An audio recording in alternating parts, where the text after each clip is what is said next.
Purbaya sudah langsung disorot publik karena keberaniannya. Selamat datang di PUS, pesan untuk setiap hati dari Urinchan Siahaan.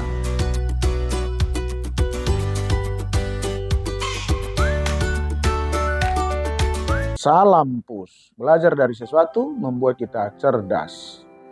Mengapa resapel kabinet terjadi begitu cepat dan apa yang diinginkan pemerintah? Sahabat PUS, hari ini kita membahas hal yang sering membuat rakyat bertanya. Mengapa resapel kabinet bisa terjadi begitu cepat? Baru beberapa saat lalu menteri dilantik, tiba-tiba sudah diganti. Apakah ini tanda tidak solid? Ataukah justru bagian dari strategi besar untuk menyelamatkan bangsa?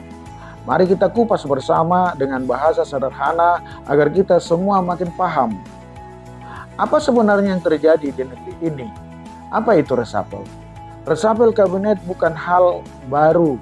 Ibarat sebuah tim sepak bola, pelatih bisa mengganti pemain ketika strategi berubah. Ada yang lambat, ada yang tidak cocok dengan formasi, bahkan ada yang cedera. Presiden sebagai pelatih utama tentu ingin memastikan semua pemain alias menteri mampu menjalankan strategi untuk memenangkan pertandingan. Kalau tidak, maka perombakan harus dilakukan. Mengapa? Terjadi karena dalam waktu yang singkat. Kenapa cepat sekali? Ada beberapa penyebab utama. 1. Perubahan situasi global.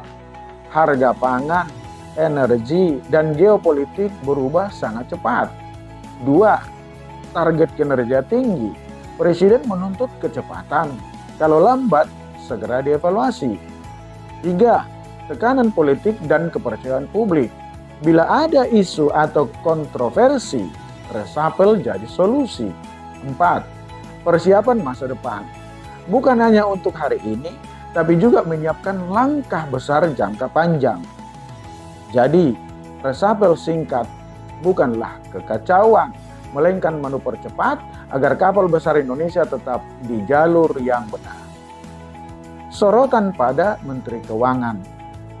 Nah, mari kita soroti posisi Menteri Keuangan, karena jabatan ini sangat penting. Kalau di rumah tangga, Menteri Keuangan itu ibarat bendahara keluarga. Kalau bendahara tidak bisa mengatur uang, maka rumah tangga akan kacau. Begitu pula negara. Dari Sri Mulyani ke Purbaya. Sri Mulyani Indrawati, Menteri Keuangan sebelumnya dikenal terbuka. Ia berani membongkar transaksi mencurigakan di kementeriannya hingga ratusan triliun rupiah. Mengungkap manipulasi data kemiskinan oleh daerah dan menegaskan bahwa beasiswa KIP maupun LPDP tetap aman meski ada penghematan. Transparansinya membuat rakyat tahu kondisi nyata. Meski pahit, namun pada September 2025 Sri Mulyani diganti oleh Purbaya Yudi Sadewa. 2. Purbaya dan gaya belak-belakan. Sejak hari pertama menjabat, Purbaya sudah langsung disorot publik karena keberaniannya. Dana 200 triliun rupiah. Ia belak-belakan soal suntikan dana negara ke bank-bank himbara. Bahkan ia berkata para direktur bank sedang pusing menyalurkan dana itu ke sektor real, transparan, meski mengandung kritik. Skema burden sharing dengan BI. Ia terbuka menjelaskan pemerintah dan Bank Indonesia berbagi beban bunga obligasi untuk mendanai program Astacita Presiden. Hal ini jarang disampaikan gamblang. Optimisme pertumbuhan 8%. Ia menyatakan target pertumbuhan tinggi bisa tercapai dalam 2-3 tahun. Pernyataan ini menuai harapan sekaligus perdebatan. Tanggapan tuntutan publik. Purbaya sempat menyebut aspirasi rakyat hanya suara sebagian kecil. Pernyataan itu menuai kritik keras, tapi keberaniannya diuji saat ia segera meminta maaf. Berjanji memperbaiki komunikasi publik dan lebih empati kepada rakyat. 3. Gaya koboi dan pelajaran. Purbaya mengaku sebelumnya sering berbicara ceplas-ceplos, bahkan disebut koboi. Namun kini ia sadar setiap kata seorang Menteri Keuangan bisa menggerakkan pasar, memengaruhi ekonomi, bahkan menyulut demo. Inilah keberanian baru, berani terbuka tapi juga berani mengoreksi diri. 4. Apa artinya bagi kita?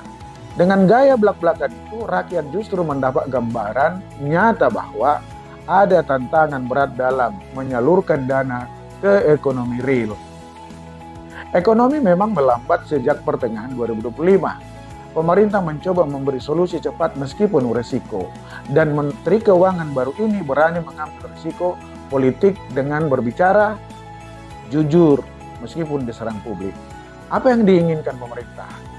Kalau kita rangkum, jelas pemerintah ingin kecepatan dalam program ekonomi, kredibilitas di mata rakyat dan pasar internasional, kestabilan menjelang masa transisi kepemimpinan.